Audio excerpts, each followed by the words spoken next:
Hello, welcome to my channel. Today I am creating a full panel shaker card featuring the Rabbit Hole Designs Poinsettia and Pinecones stamp set. And this stamp set's illustrated by Kelly Taylor. And what I am doing here is stamping onto a white panel Versamark ink. First I prepare my card panel for heat embossing by using my cottontail embossing powder tool, and then once I've stamped my image, I cover it in white embossing powder and then shake off the excess and then heat set it. And I am creating a soft kind of all over background, subtle I should say, background for my shaker card. And here I am just heat setting that, and then I will put it back into my MISTI and add more. I'll use the same stamp. This stamp set has a few wonderful large images. It's got this one here that has the pine boughs and the single poinsettia, and then there is another single poinsettia that's on its own. And you'll see me using the embossing powder tool again. I use that every time I go back after heat setting. I re-prep my paper. And it, for this background, it really doesn't matter if you get stray powder on it. It's just, I didn't want a whole lot of excess white on my cardstock, and that tool really does help eliminate stray powder. It's a awesome tool for eliminating, and it works excellent on vellum. I used to have a problem with embossing, a love-hate relationship with embossing. I loved the look, but I really had a hard time getting good results, and with this tool, it really has changed my view on embossing. So you'll see me place it back in, and then I use another of the, and I move my card panel around so that I can get the on my MISTI, so that I can get it, the image stamped in the right area. Because if I always put the card panel in the same spot, then sometimes the stamp will be kind of off my MISTI. So I just move it around on my MISTI so that I can get the stamp so that it is fully on my MISTI, if that makes any sense. But and then here I am. I love watching. It's hard to see the melting of the powder when you are using white on white, but I love the subtlety of the white on the white. I think it's just a really pretty look, and it's always harder to see when it is on video than when it is in person. And then you'll see me using the another image here, and this one is a pine bough that has the needles, and the pine needles I should say, and the pine cone. And then I think once that is all set, then I am finished with this, creating the background panel. And when you use the background panel with the acetate shaker sheets, you want to make it just a hair under. You want to cut your panel a hair under the A2 size, and the A2 size is 4 1/4 by 5 1/2. So that way, when you fold up the sides of your acetate sheet, then you're not getting any bowing of the background, the shaker background. And then what I do next is onto a second sheet.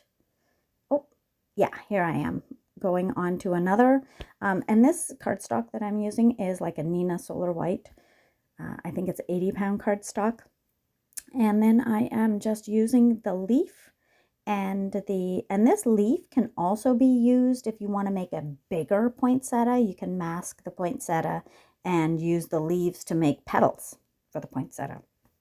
And so what I'm doing is just creating some separate poinsettia, and then I think I do like 5 or 6 leaves. And you'll see me, no, well, anyway, yeah, I do a few leaves, maybe 3 leaves, and I heat set them.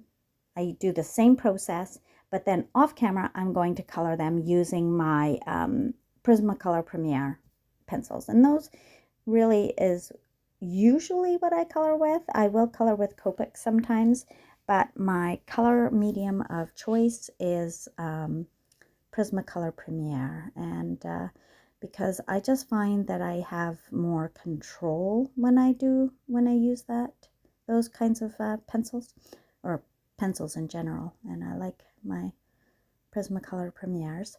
And so I color them off camera, and I want to make this a really soft and pretty shaker card. So I do it at the poinsettia in kind of non-traditional poinsettia colors. You know, you typically see, oh yeah, I get always getting those magnets stuck together, and I really should put the tabs on those, like when I see people using tape to like duct tape or washi tape to create tabs for those. I just haven't done that yet. And so anyway, getting back to the color choices, I wanted to create I got down the rabbit hole. I wanted to create a soft, non-traditional color palette. So I chose, light pink and kind of like a aqua green kind of thing, and did them quite lightly. And there you see 3. So I did 3. And now the shaker panel is, one side has a film over it, and then the other side has the double-sided tape. And so you fold it in so that the tape, here I am removing that film on the front, kind of like a film that's on electronics and things. And it just protects the front of the shaker card. So then I add my panel in, and then I am going to remove the double-sided tape on 3 sides. And I remove the backer paper, and then I secure down the tab, each one individually, because if you remove the the double-sided tape from 3 of them all at once, it's harder to adhere. And then I just pour in my shaker bits, and look at that movement, love it. And then I close up my shaker panel, and that's easy peasy, super easy shaker cards. I never made anything shaker card so easy as the invention of these shaker fronts. And then I add the double-sided tape to the acetate on the back, all along the rim or the border. And what's great about these shaker sheets from the Rabbit Hole Designs is that they have the tape already on them, so you don't have to add your own adhesive.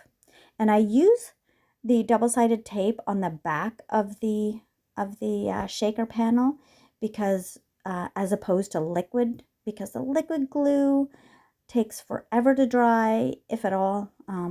So the tape just secures it on there really nicely. And then I add it to my A2 size card base. I'm sorry. And there you go. You have a really beautiful full shaker panel card. And then I just use the tape again on my poinsettia, and voila, it is done. So pretty. And you see me fiddling. So I just add my little tape and remove the backer paper, which, yep, came off all right. So thank you so much for visiting. Please like and subscribe and come back for more fun videos. Thanks, bye.